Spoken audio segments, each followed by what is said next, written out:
Well, we are talking once again about the 35th anniversary, the conversation surrounding what is the next Sonic release, this Sonic Frontiers Definitive Edition thing. And by the way, this is my second channel. It's more informal.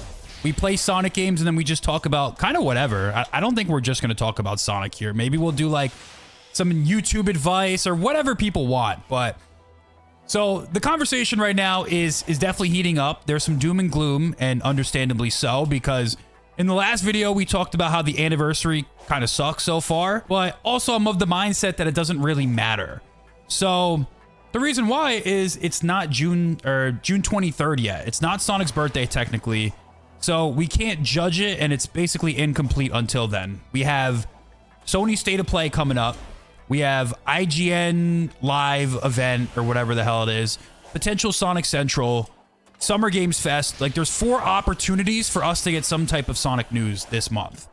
So if we go 0 for 4, that would be pretty bleak. Or here is another alternative scenario I want to present to you. It's possible that we might not get anything other than Sonic Frontiers Definitive Edition. So the reason why it kind of sucks is because, listen, we're playing Sonic Frontiers right now. So it's not going to be that exciting because it's not necessarily a new release. So let's get into some of the leaks, some of the news, and then we'll talk about kind of what my thoughts are. So here's the Twitter thread from this leaker. Allegedly, he's reliable or has gotten stuff right in the past. I've actually never heard of him, but everyone seems to be taking his word seriously. So, all right, Sonic Frontiers Definitive Edition. We finally reveal its contents. This is a translation, by the way. It's in a different language, so rough English translation. So if it doesn't come out perfect, this is why. It says, after exclusively revealing the release date and price of Sonic Frontiers Definitive Edition on Switch 2, we take a look at the exact content of this special edition, DLC, technical improvements, and what it distinguishes from the previous version. So, a few weeks ago, we exclusively revealed several details about Sonic Frontiers Definitive Edition on Switch 2. A release date has been confirmed for June 23rd, so Sonic's birthday, obviously. So we're less than a month away from the Frontiers Definitive Edition. A physical edition is planned, so it might just be a digital upgrade at first, possibly, unless this is just, you know, it's going to come out on June 23rd. That'll be interesting to see for existing Switch owners. It says the price will be set to $49.99 in the US market, so it's going to be $10 more expensive than the PC version of Frontiers. But I believe at $50, it will match the digital deluxe price tag. This information followed the game's appearance on the Korean leak. That's how we even found out about the game in the first place. So it says, what the Definitive Edition contains. Sonic Frontiers Definitive Edition is presented as the most complete version of the game to date. It includes all updates, DLC, and gameplay improvements released since the original launch in 2022. Gameplay improvements released. So here's the thing. Because it's a translation, I don't know if it means that like the gameplay improvements are like encompassed in the updates, or if these are just improvements in general. It's expected that this edition is also to contain bonuses. Yeah, the digital deluxe edition. So it kind of makes sense. Biggest new feature for Switch 2 players lies in the technical optimization, improved performance, better graphics, and reduced loading times. These are welcome adjustments for a game that suffered from some technical shortcomings at its launch on the original Switch. So there's a couple of different ways that this statement can be interpreted. There's a couple of things going on with this, and we'll get into this a little bit later on in the video as we, you know, we'll yap and we'll play the game. As a reminder, Sonic Frontiers offers open world, blah, blah, blah, and Starfall Islands. Yeah, we kind of already know this. So as mentioned in the previous article, the game will be priced at $49.99 in the US, which would correspond to a price of $49.99 in Europe. This has been picked up by outlets like Tails Channel. So yeah, it includes all updates and DLC from original release, features improved graphics, and faster loading times. So yeah, a lot of the Sonic news sites have picked this up, and it's kind of just fueling the doom and gloom that some of the community is having. It does feel eerily similar to the whole 2022-2021 Sonic release cycle. So the 30th anniversary for Sonic, what we got was Sonic Colors Ultimate, which, to be fair, I think is significantly more exciting than Sonic Frontiers Definitive Edition for the Switch 2, considering the fact that Colors was not as widely accessible for most people. I mean, obviously, if you have Dolphin Emulator, it's pretty easy to set that game up. But I would say that, you know, especially the fact that Colors is a game that like not everyone got a chance to play. Like not everyone had a Wii. So 2021, that's pretty much all we got. Like we did get a 30th celebration for Sonic. We got a Sonic Central. They revealed Sonic Frontiers. They revealed Sonic Origins. You know, things were on the up and up. I think Sonic Prime was kind of like leaked out at that point in time as well. So this year kind of feels similar to that. I'm not going to lie. It feels like it's deja vu all over again. It kind of feels like the 30th anniversary and 35th anniversary are kind of mirroring each other. And it just kind of seems like based off of the release schedule for the Sonic games and the timing between how they're released, it just kind of feels like this is going to be a down year. Because Sonic's 30th anniversary was also a down year. Like, it wasn't, you know, it wasn't jam-packed with content like we've been used to for the last couple of years. The only difference is that 2022, 23, and 24 were just, like, unprecedentedly, is that a word? Like, jam-packed with Sonic content. Like, we got movie 2, or in a span of 3 years, give or take, we got Movie 2, we got Frontiers, we got Origins, we got 3 updates for Sonic Frontiers that were substantial content updates. Like, I'm talking, like, doubling the game's length in content. We got Dream Team, we got Speed Simulator, we got Sonic Prime, all 3 seasons. We got a Knuckles TV show, we got Movie 3, Sonic and Shadow Generations. There's probably some other stuff that I'm forgetting about, too. Like, we got some, you know, animated, like, content here and there, like, for the game's releases. Like, the animations for Superstars and all that. Like, we got... To make a long point short, we got a lot of content.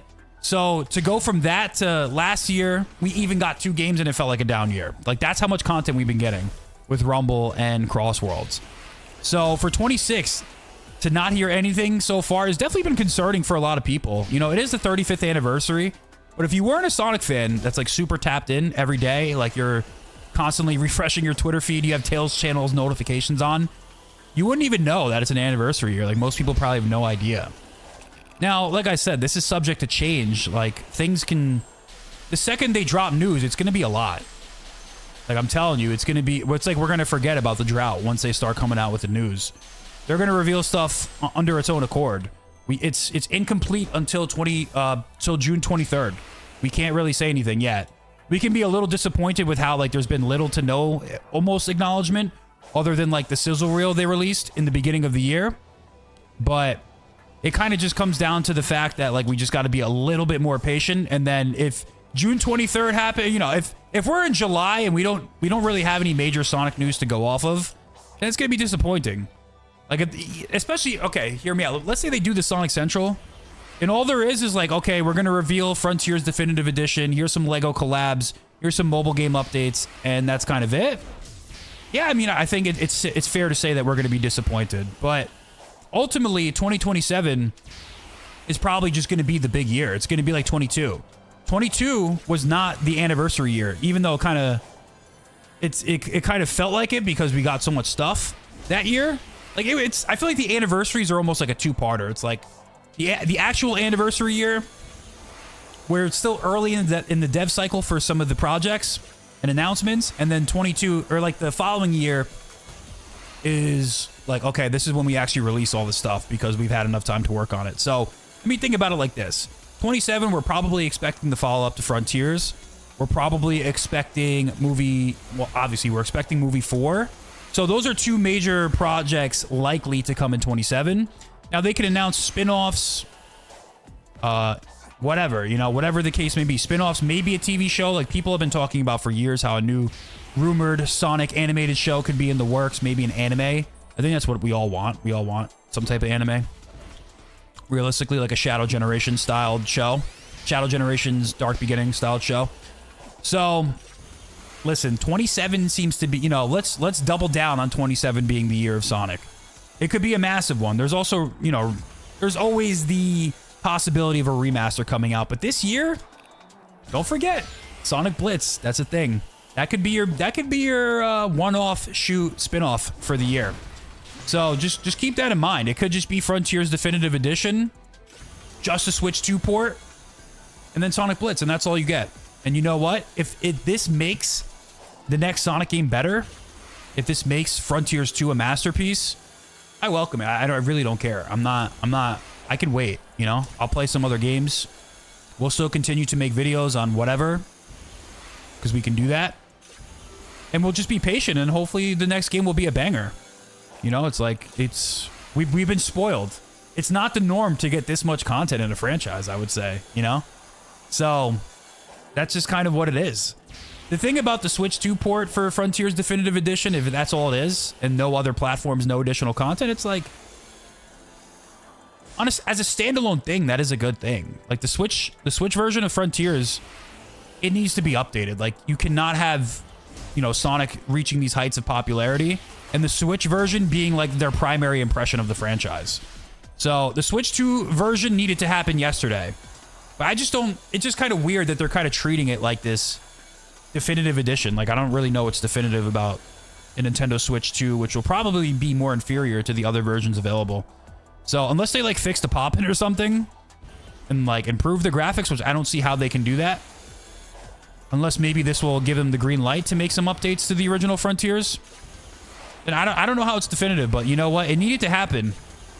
You know, to me, it kind of feels like they could have just, like with Shadow Generations, how that game just like, you know, it just released. It wasn't really like marketed as like this big thing when it released on Switch 2.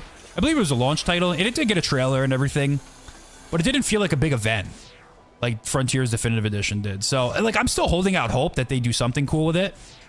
Even if it, like, removes the pop-in and stuff like that, and it does actually improve the base game, which I just don't know how it's going to do that.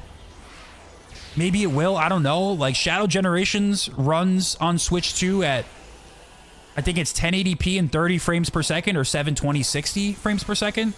I just don't know how a game like Sonic Frontiers, which is made in the same engine, is going to perform better than Shadow. Maybe it will. Maybe they got some optimization tricks up their sleeve, you know, with some of the technology the Switch 2 offers with the DLSS and stuff. I don't know if it...